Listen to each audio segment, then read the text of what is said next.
Hey guys, welcome back to the channel. So today we're talking, of course, about energy and all things metaphysics. And in particular, we're talking about our energy signatures surrounding others and surrounding our relationships. So if you think about somebody in your life who maybe creates a bit of chaos, maybe it's an ex, maybe it's a current partner with whom you'd like to have a better relationship. Maybe it's a sibling. Maybe it's your parent. Maybe it's your child. Maybe it's your boss. Maybe it's your friend. It doesn't matter who it is. Think about a person that you have in your life or a relationship that you have in your life that maybe doesn't seem so pleasant. And think about the energy that you're holding this person in. Even a past relationship or a friend from the past who you no longer speak with but would like to forgive. Think about the energy that you're holding them in at this current time. Okay? Everything we think has creative power. Most people think, well, I don't have the power to control anyone else. I'm not going to exactly agree with that. Do you control people's choices? No, but you determine how they are projected into your life because everything is a reflection of the internal. So here's an example. All right, my sister, whom I love dearly, she and I haven't always had the best relationship. We've been friends most of our lives, but there has always been some sort of there was always some sort of tension that we just kind of couldn't get over. It kind of felt like it was just living in our DNA. And one day, it was actually for Thanksgiving of 2021, I was on my way to go and see my family, and my sister was there. And on the way, I'm thinking, man, I hope we don't get into an argument. And then I had the realization, I was like, wait, if that is what I'm holding in my energy signature, then that is what is being projected out. So no wonder I'm having such a hard time, being around her. No wonder our relationship is having such a difficult time. So your energy signature is the state of vibrational frequency that you're living in regards to any particular thing. It could be anything. It could be your feeling toward housework or changing diapers or raising children. Our energy signatures are everything, and it's so important for us to recognize what those energy signatures are so that we can determine the course of our life instead of allowing those low vibrational energy signatures to propel us in a direction that we don't want. Okay, so where in your life have you noticed that you're dreading something or that you're afraid of something or that something makes you sad? And so what I had to realize with my sister is that I wasn't creating the relationship that I wanted. I was living in fear.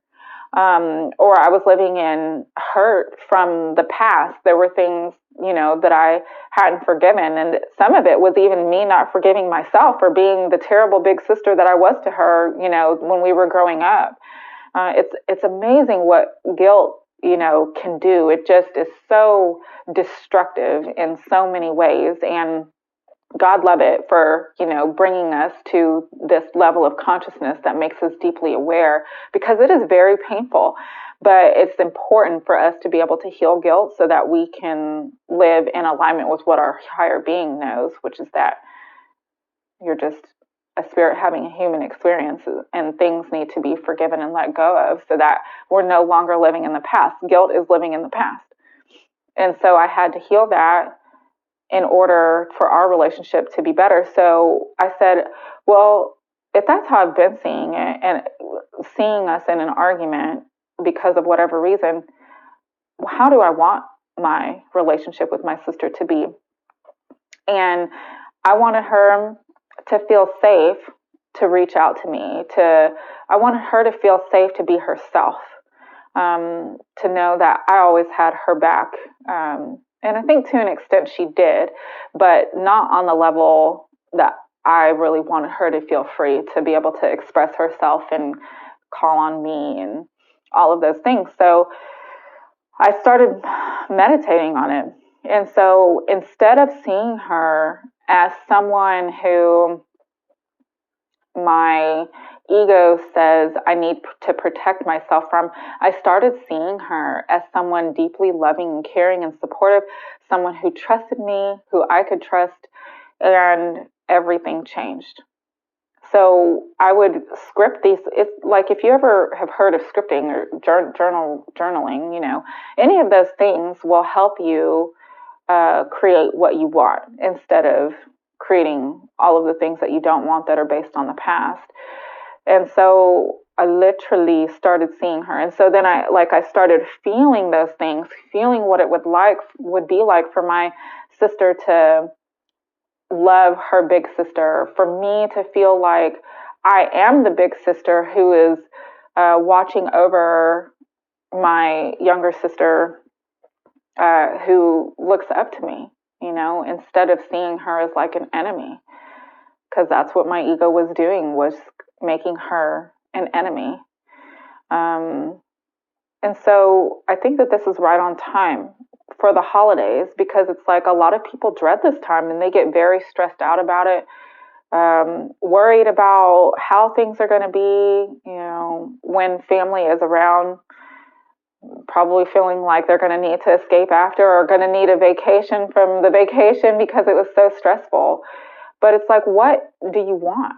Do you want to continue to perpetuate the holiday that you've always had, the experience that you've always had, or do you want to create something magical and amazing? So do an experiment. It doesn't have to be like anything that you're just feeling bound to, or if it doesn't work that you're going to beat yourself up about. Please don't do that, because we're all working with where we are at the time. But do an experiment. If you know that for the holidays, and you have to be around your mom who may nag, or whatever it is, how do you want to see her? Can you see her maybe as the little girl who didn't have the tools growing up, maybe that you have now? Can you give her some compassion? Like, not just like, okay, I know I'm going to have to hear this from mom, so here's a little compassion when it comes up. It genuinely, like, can you project that? Can you see in your mind her and sending her love and compassion now? Like in this very moment, when you're sitting here, just when everything's okay. That's when it's most important to do the work, because it's like practice like you play. You're going to start to rewire your mind to project these sort of things instead of the things that you don't want. So when I started projecting my sister as loving and caring, and me being able to love her unconditionally, I was able to do so in the moment.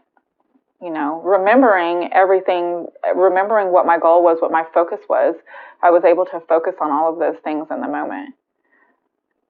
And so do an experiment. How does it look? How do you want it to be? How would it be with your whole family around if everything was perfect? And now, I'm not saying that some relationships don't require distance, okay? And the goal is to ask for clarity on what those relationships are, like, God grant me the wisdom to know what I can change. That saying, it really is about figuring it out. Is there a time when I need to stand in the knowing of who I am, not tolerate any BS, and wish them well and love them from a distance, because there are absolutely those times. But then there are other times when you have to ask yourself, are you holding this person in an energy frequency that is creating disharmony in your life? Is there anything that you need to forgive? Is there anything that you need to let go of? Because it's poisoning you, your mind, because it's coming from you, and it's also poisoning the picture that you're receiving externally. All right, so we just have to figure out what that is. Like, is this something that we need to try to work through, or do we need to love them from a distance? Okay, I'll leave that judgment up to you, because nobody deserves abuse. Okay, and it's not safe, and I don't recommend staying in any situation like that. All right, so okay, so that's all I've got. Just noticing what you notice, noticing where your thoughts lie. If you're feeling bad about anything in life, noticing those bad feelings and understanding that those bad feelings are creating the stuff that you don't want, and then saying, okay, well, what do I want? And rewriting the narrative and becoming the creator of your own life. So I wish you all love and happiness and joy and peace, maybe above everything, during this holiday season and always. And like it, the video, if you did. If you don't, well, there's that. Subscribe if you haven't already, and I look forward to chatting again. All right, love and light.